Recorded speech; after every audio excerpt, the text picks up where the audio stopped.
마태복음 5장 1절에서 12절까지 읽어야 되는데 3절까지만 읽도록 하겠습니다. 3절까지만 우리 3절까지만 같이 읽습니다. 시작. 예수께서 무리를 보시고 산에 올라가 앉으시니 제자들이 나아온지라 입을 열어 가르쳐 이르시되 심령이 가난한 자는 복이 있나니 천국이 그들의 것임이요. 아멘. 우리 옆 사람하고 한번 인사할까요? 우리 성도님은 복받은 성도입니다. 이렇게 인사합시다.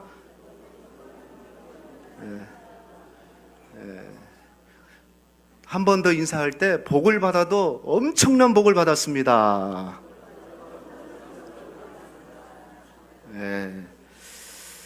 복 받았다고 하니까 좋죠. 근데 진짜 복 받은 줄 믿습니다. 그래서 오늘부터 이렇게 복되어라는 큰 주제로 팔복, 마태복음 5장에 있는 팔복으로 함께 은혜를 나누는데요. 우리 한국 사람들은 진짜 아까 이렇게 보니까 뭐 선교사님 눈물에 간증하니까 막 그냥 울고 그러는데 복 받았다 보니까 다 웃네 다. 복을 그렇게 우리 한국 사람들은요 복을 좋아하셔. 복을. 여러분 한국 사람이 좋아하는 찌개가 된장찌개래요. 왜 된장찌개를 좋아하냐면 그 찌개가 보글보글 계속 끓을 때마다 보글 그냥 끓여주니까 이 복을 좋아한대요. 근데 진짜 그냥 하는 소리가 아니고 우리는 복 받은 사람인데요. 오늘부터 우리가 팔복 시리즈로 함께 은혜를 받는데요. 마태복음 5장에서 7장까지는 예수님의 산상수훈, 산 위에서 전한 설교, 강화, 또 말씀, 그래서 산상수훈, 산상설교라고 얘기해요. 예수님은 산상수훈을 통해서 하나님의 자녀들, 하나님의 백성들이 이 세상 가운데 어떤 법과 식으로 살아야 될까를 아주 구체적으로 얘기를 하고 있습니다. 유명한 목사님 중에 존 스토트 목사님이 계시는데 이 목사님은 그래서 산상수훈을 이렇게 얘기했어요. 예수님을 따르는 자들이 어떤 사람이 되고 어떤 행동을 해야 될지를 잘 설명하고 있는 것이 산상수훈이다. 5장에서 7장, 3장밖에 안 되기 때문에 여러분이 오늘 주무시기 전에 꼭 한번 읽고 주무시면 좋겠어요. 그러면서 존 스토트 목사님이 이렇게 얘기해요. 이것은 한마디로 표현하면은 기독교적 대항 문화를 기록한 거다. 대항, 저항, 세상을 향한 대항하고 저항한 거예요. 자, 여러분 읽어보면 이런 말씀 들어보셨죠? 누구든지 오른밤을 치거든 어떻게 하라? 옌밤도 되라. 속옷을 원하는 자에게 뭘까지 줘라? 거꾸로 얘기했어요 제가? 아무튼 2개 다 줘라. 그리고 오리를 가고자 하는 자에게 어디까지 가더라? 심리까지 가져라. 여러분 갈 수 있겠어요? 오리 같이 가자고 하면 너 나가 그냥 문 밖에까지만 나가겠죠. 그죠? 겉옷 달라면 속옷까지 줄 사람이 어디 있겠어요? 여기 오른밤을 치거든 뭐까지 되라?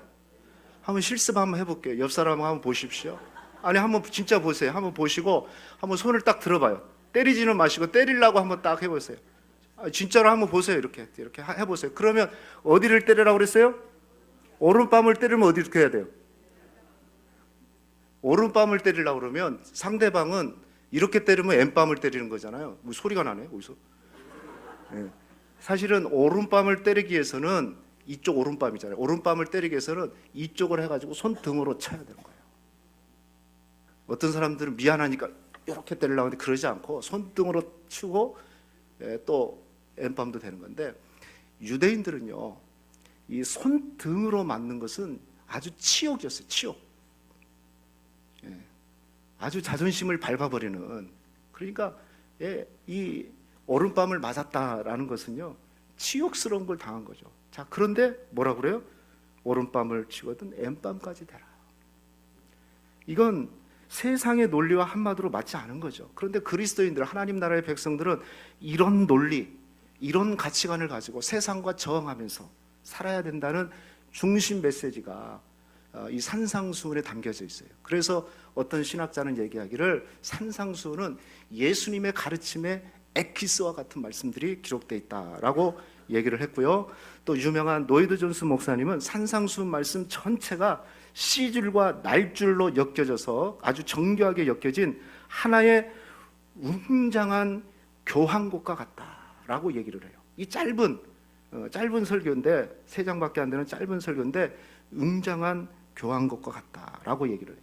자, 그 교향곡 속으로 들어가는 데 있어서 그 출입문의 역할을 하는 게 뭐냐면 바로 팔복입니다. 우리가 잘 아는 오늘 첫 번째 복을 우리가 읽었지 않습니까? 그 팔복이에요. 이 팔복을 통과하지 않고는 이 교향곡 속으로 들어갈 수가 없는 것이죠. 자, 그렇다면 오늘 첫 번째 말씀을 나누는데요. 3가지로 말씀 나눌게요. 자, 먼저 우리가 오늘 말씀을 통해서 알아야 될 것. 첫 번째는요. 지금 은혜의 자리, 즉 팔복산으로 나와야 된다라는 겁니다. 자, 1절 읽을게요. 다시요. 같이 한번 읽어봅시다. 시작. 예수께서 무리를 보시고 산에 올라가 앉으시니 제자들이 어떻게 했어요? 나왔다고 그랬어요. 여기 보니까 예수님이 무리를 봤다고 그랬어요. 자, 이것은 그 앞에 장과 연결이 되는데 4장 23절에서 25절 보면은 이제 예수님이 본격적으로 공생애를 시작하면서 하나님 나라의 복음을 전합니다. 그러니까 이 소문이 온 지역에 퍼져가지고 지금 말씀대로요, 각종 병 걸려서 고통당하는 자, 귀신 들린 자, 간질, 중풍병자들이 막 다 오는 거예요. 그래서 나음을 받았어요. 갈릴리, 데가볼리와 예루살렘과 유다와 요단강 건너편까지 수많은 무리들이 다 오게 됐어요. 수많은 무리들이. 그러니까 예수님은 그 무리들을 봤다고 그랬어요. 이 봤다는 말은 예수님이 보시고 그랬단 말은 그냥 슬쩍 본 게 아니라 그들의 마음까지도, 그들의 심정까지도 싹 통찰했어요. 저는 이렇게 보면 여러분 모양만 보잖아요. 근데 주님이 보는 것은 우리 마음까지도 다 본 거예요. 그리고 산에 딱 올라가서 말씀을 가르쳤다 하니까 그 중에서 제자들이 나왔어요. 여기 제자는 우리는 제자하면 12사도 생각하는데 12제자를 얘기하는 게 아니고 그 무리들 중에서 예수님을 따르고자 하는 사람들, 예수님의 가르침을 받고자 하는 사람들이 나왔다는 거예요. 그리고 예수님이 그때 입을 열어서 말씀을 그들에게 가르치기 시작합니다. 저는 여기서 아주 중요한 게 있다고 생각해요. 여러분, 우리가 복을 받으려면 복된 자리로 나와야 될 줄로 믿습니다. 은혜를 받기 위해서는요, 은혜의 자리로 나와야 돼요. 가만히 있어서는 은혜를 어떻게 받습니까? 그렇잖아요. 우리는 은혜의 자리로 나와야 돼요. 은혜의 자리로, 복된 자리로 나와요. 제자들이 무리 중에서 주님이 앉으시는 걸 보시고 제자들이 주님께로 싹 모여든 것처럼, 여러분, 우리는 복 좋아하는데 정말 복 받기 위해서는 우리가 복 있는 자리에 있어야 돼요. 제자들이 나온 것처럼 그 자리로 나오시기를 주의 이름으로 축복합니다. 이거 엄청난 차이. 나오느냐 안 나오느냐. 어떤 사람이 그래요. 나는 수십 년을 예수를 믿어도 믿음이 없대요. 왜 그럴까요? 믿음은 어떻게 생겨요? 믿음은 들으면서 생긴다고 그러잖아요. 그리스도의 말씀을 들으면서 생기는데 말씀을 듣는 자리에 있지 않은데 어떻게 믿음이 생기겠어요? 그러면서 믿음이 없다고, 믿음이 안 생긴다고. 아니에요. 여러분이 믿음이 생길 만한 자리로, 그 자리로 나아올 때 하나님께서 믿음을 주시는 거죠. 여러분, 누가복음 10장 38절 32절 말씀, 우리가 잘 아는 말씀인데요. 여기 보면 예수님이 어느 날 한 마을을 지나가다가 두 자매 집을 들어가게 돼요. 그 자매 이름이 마르다와 마리아예요. 자, 예수님 온다는 소식을 듣고 동생 마리아는 어떻게 합니까? 주님 발자취 앞에 탁 앉아가지고 말씀에 귀를 기울여요. 자, 그것을 봤던 언니 마르다가 기분이 나쁜 거예요. 40절 보십시오. 마르다는 준비하는 일이 많아 마음이 분주한지라. 그러면서 예수님께 나가서 이르되 주여, 내 동생이 나 혼자 일하게 두는 것을 생각하지 아니하시나이까. 동생에게 말해가지고, 동생한테 말해서 나를 좀 도와주게 하소서, 이렇게 얘기를 한 거예요. 그럴만 하죠. 언니는 막 지금 부엌에서 열심히 막 준비를 하고 있는데 동생은 예수님 앞에 딱 앉아가지고 말씀 들으려고 딱 있는 거니까 언니가 볼 때 얼마나 화가 나겠어요. 그럴 때 예수님이 41절 보십시오. 주께서 대답하여 이르시되 마르다야, 한 번 부른 것도 아니에요. 마르다야, 내가 많은 일로 염려하고 근심하나 몇 가지만 하든지 혹은 한 가지만이라도 족하니라. 뭐라고 그랬습니까? 그 다음, 마리아는 이 좋은 편을 택하였느니라. 여러분, 이 말은요, 오해하지 마십시오. 봉사하지 말고 섬기지 말란 얘기가 아니에요.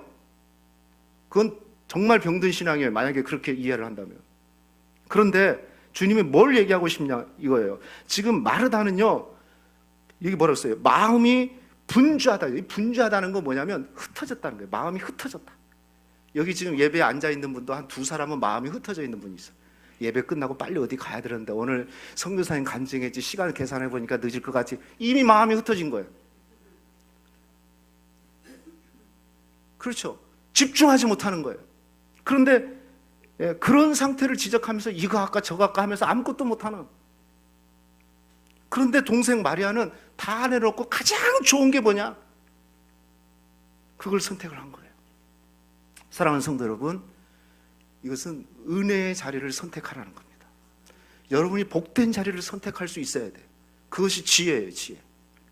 그것이 지혜예요. 마리아처럼 좋은 것을 택할 수 있어야 돼요.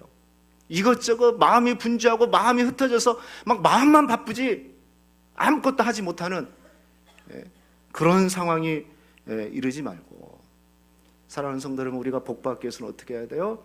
주님께로 가까이 나오셔야 됩니다. 은혜의 자리를 사수해야 됩니다. 할렐루야.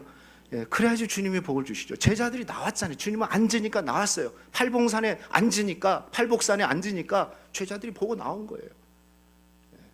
여러분, 제자리에 앉아있지 마시고 여러분 믿음이 은혜의 자리를 향해서 날마다 전진하시기를 축복합니다. 주께 가까이함이 복이라고 했으니 날마다 주님과 가까이하는 그런 삶을 사시기를 주의 이름으로 축원하겠습니다. 두 번째입니다. 이렇게 가까이 나온 자들에게 주님이 2절에 보니까 입을 열어서 가르치기 시작하면서 3절 말씀, 우리가 잘 아는 말씀, 오늘 말씀이죠. 같이 한번 읽어봅시다. 심령이 가난한 자는 복이 있나니 천국이 그들의 것이며. 자, 여기서 두 번째는 뭐냐면 하나님께서 복을 선언해 주셨어요. 여기 우리말 번역으로 보면 자세히 보십시오. 심령이 가난한 자는 복이 있나니. 그래서 이렇게 혹시 이해할 수가 있어요. 심령이 가난하기 때문에, 심령이 가난함으로 복이 있다. 마치 심령이 가난한 자에게 가난하다는 그 조건이 복을 받는 조건절로 이해를 하는데, 이건 사실 번역이 좀 잘못된 거예요. 원어상의 번역에 보면은 저기 복이 있다, 이 표현이 먼저 앞에 나와 있어요. 마카리오스라는 단어인데요, 마카리오스하고 선언해 주셨어요. 이 말은 정확하게 표현하면 복되도다, 또 다르게 가면 행복하도다, 너 참 좋겠구나. 마카리오스가 이런 단어예요. 왜 그래요? 복되도다, 심령이 가난해서.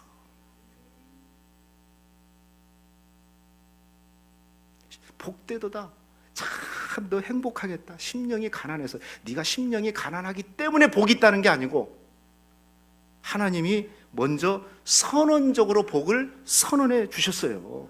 그래서 이 문장은 선언문이에요. 선언문, 조건문이 아니에요. 팔복이 다 그래요. 사실 마카리오스 하면서 복되도다 선언을 먼저 해요. 여러분, 우리가 복하면 생각나는 게, 여러분 지금 한번 딱 생각해 보세요. 복하면 여러분 뭐가 생각나세요?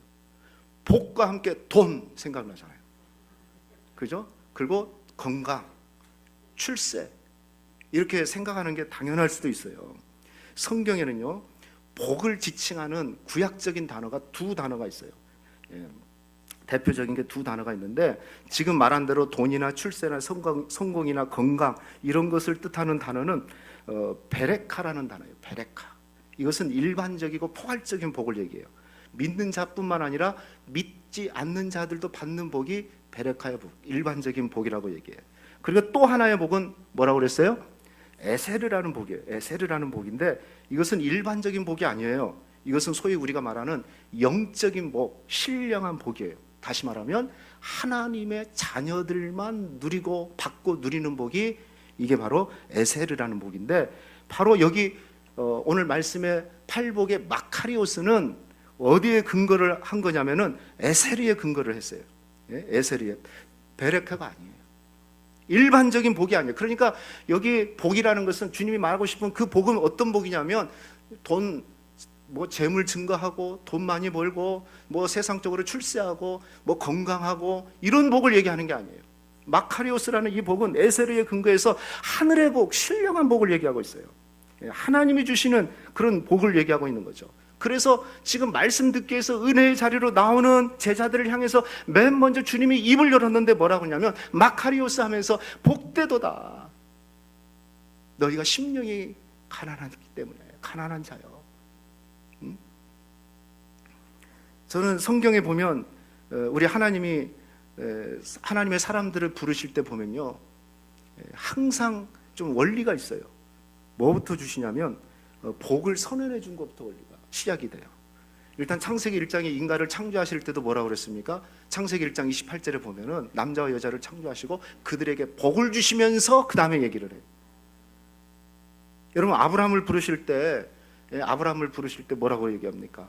너 열심히 가서 뭐 하라 이런 얘기가 하지 않아요. 먼저 부르시면서 동시에 선언한 게 뭡니까? 창세기 12장 2절 말씀 보니까 내가 너로 큰 민족을 이루고 내게 복을 주어 내 이름을 창대케 하리니 뭐라고 그랬어요? 너는 복이 될지라. 이때 하나님이 부르실 때 아브라함이 무슨 복받을 자격이 있고 하나님을 위해서 뭐 헌신하고 일한 것이 없어요. 그런데 이미 하나님은 복되다고 선언해 주신 겁니다. 저는 오늘 여러분이 이 예배의 자리에 왔다는 것이 복된 줄로 믿습니다.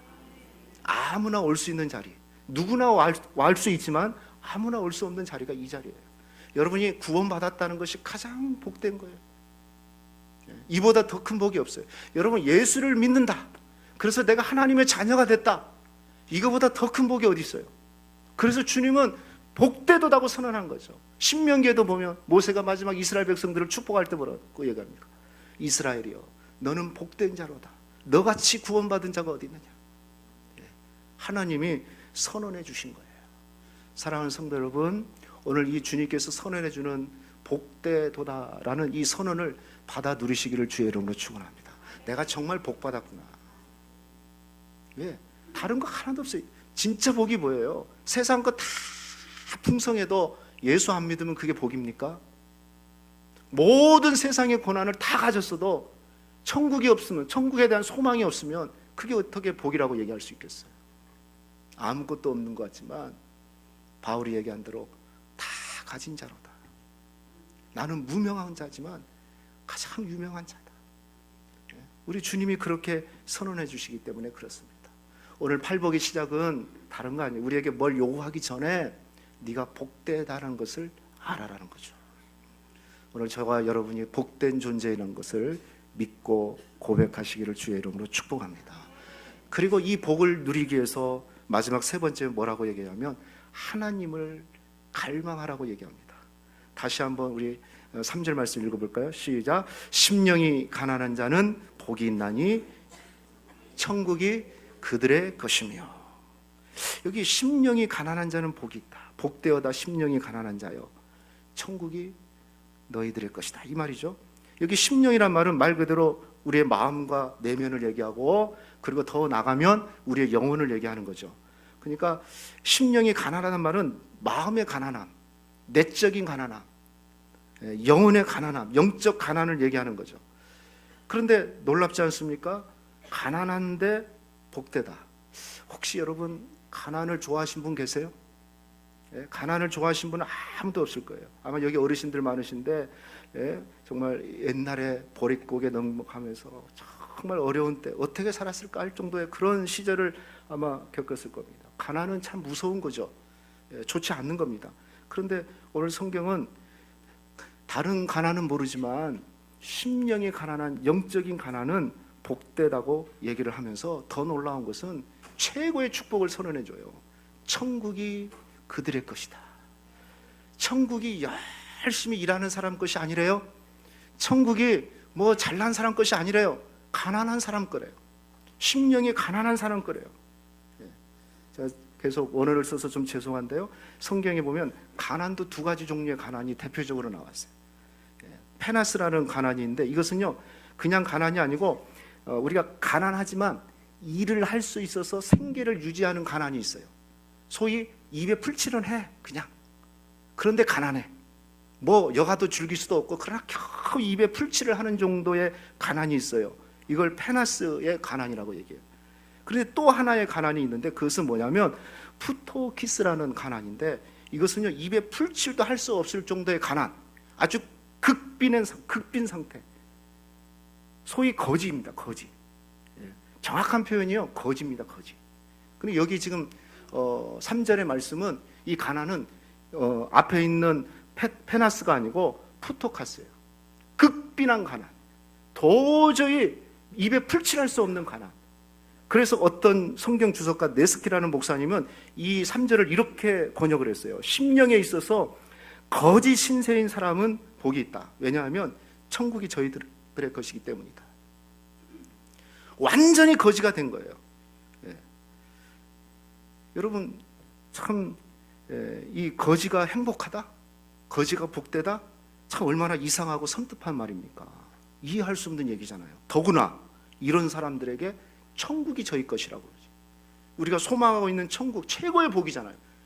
천국이 다른 사람 거 아니야. 거지, 심령이 가난한 거지, 그 거지의 것이라고 얘기를 해요. 그러면 이 거지는 어떤 거지일까요? 말 그대로 영적인 거지로 자신이 완전히 무능하고 완전히 궁핍한 상태가 되어서 정말 하나님의 전적인 은혜가 아니면, 하나님을 의지하지 않으면 살아날 수 없는 그 상태, 그 상태의 심령이 바로 영적인 거지인 거예요. 가난하게 살아, 인위적으로 예수 믿으니까 가난한 척하면서 살아라는 그런 얘기가 아니고, 육신적으로는 부자일 수도 있지만 그 영적인 상태가 자신을 바라보니까 완전 거지예요. 그런 찬양 있잖아요. 보소서 주님, 내 마음에 선한 거 하나 없습니다. 내 마음을 보니까 누가 보니까 그냥 목사네, 누구 예수 믿는 사람이네 얘기하는데 자신이 딱 보니까 거지예요. 거지. 아무것도 없어요. 선한 것이 하나도 없어요. 그러면서 전적으로 주님만 의지하는 거, 정말 주의 은혜가 아니면 살 수 없다고 고백하고, 그래서 날마다 그 주님을 갈망하는 그 심령, 그 사람이 바로 오늘 여기 심령이 가난한 자예요. 하루도 한 시간도 주의 은혜가 아니면 살 수 없는 상태. 그 주의 은혜를 맛봤으니까 정말 그 은혜를 사모하고 갈망하고 목마르하는 그 상태, 그 영적 거지죠. 문득 생각나는데, 제가 초등학교 때 우리 시골에, 요즘에 애들도 없고 뭐 사람도 없잖아요, 시골에. 근데 우리 초등학교 때는 애들이 많고 사람도 많았어요. 일주일에 한 번씩 동네에 오시는 분이 있었어요. 가위를 착착착착착 하면서 오는, 누구예요? 엿장수 오셨어요. 엿장수 아저씨가 이만한 엿판을 가지고 탁 해서 가위를 착착 하면서 니아가를 끌고 와요. 그러면 아이들이 어디서 놀다가 와 뭐예요? 그러면 이 엿장수 아저씨가 탁 가위를 착착착 하면서 탁탁탁 조그마한 엿을 우리 한 모금씩 탁 줘요. 하나씩 탁 줘요. 그러면 그 엿이 얼마나 맛있어요. 그러면 그 먹고 난 다음에 엿장수 아저씨가 빨리 갔다 와 그래요. 그러면 집에 가서 없는 고물들을 챙겨야 되는 거야.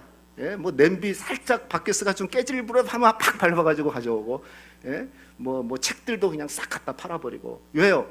그 엿맛을 알았거든요. 엿맛을, 그 달콤한 엿맛을 알기 때문에 뭐 혼난 것은 뒷전이에요. 집에 저녁에 혼날 것은 알고 있지만 어쩔 수가 없어요. 갖다가 팔아야 돼. 갖다 주고 엿 조금 더 먹고 싶어가지고. 젊은 것들은 잘 모를 거예요. 저보다 젊은 것들은. 진짜 그랬어요. 왜 그럴까요? 엿을 알고 그 맛을 알잖아요. 맛을. 여러분, 하나님의 은혜의 맛을 경험한 사람, 그것을 사모하죠. 더 체험하고 싶다. 더 먹고 싶다. 더 깊게 경험하고 싶다. 옛날 은혜 내가 받았으니까 끝, 이게 아니에요. 더 먹고 싶다. 더 깊게 들어가고 싶고, 더 갈망하고, 더 만나고 싶어 하는 거. 마치 시편 42편 1절 말씀해 보니까, 하나님이여 사슴이 시냇물을 찾기에 갈급한 같이 내 영혼이 주를 찾기에 갈급하나이다. 심령이 가난한 자는 갈급한 사람입니다. 주님 만나기를 갈급하는 거, 주님 은혜를 사모하는 거예요. 갈망한 거예요. 늘 목말라 있어요. 영적인 목말람이 있어요. 날마다 그 주님의 영적인 목마름으로 하루를 시작하는 거죠. 주님 만나고 싶습니다. 그리고 그 목마름, 주님이 주신 그 은혜를 가지고 하루를 또 지탱해 가는 거예요. 그러면서 내일은 더 깊게 주님 만나고 싶습니다. 그렇게 나가는 자, 그게 바로 심령이 가난한 자예요. 영적인 거지예요. 한 번 은혜 받고 끝나는 게 아니에요. 진짜 은혜가, 여러분이 받은 은혜가 맞다면 더 깊게 들어가고 싶어요. 더 주님을 만나고 싶어요. 그 갈증은 더해지는 거예요. 그래서 날마다 주님 만나고 싶어하는 마음이 있는 거죠. 그리고 이런 심령이 가난한 자들을 향해서 주님이 어마어마한 선언을 해주시잖아요. 천국이 그들의 것이다. 여기 그들의 것이라는 이 시제는 현재형입니다. 죽으면 천국 가는 것이 천국이 아니에요. 주님의 목마름 속에서 주님이 주신 그 생수를 먹으면서 날마다 그 갈증을 해소하면서 사는 그 자가 바로 천국을 누리고 있다는 거예요. 존 메가더 목사님은 이 부분을 이렇게 얘기했어요. 그들의 것이다, 천국이 그들의 것이다 이렇게 얘기했지만 헬라어 원어상 문법상 그들의 것이 아니고 그들만의 것이다 강조를 했어요. 천국은 누구들의만의 것이에요?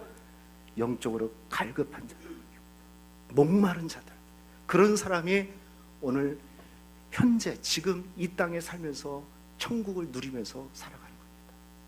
여러분 천국을 갈망하시기를 주의 이름으로 축복합니다.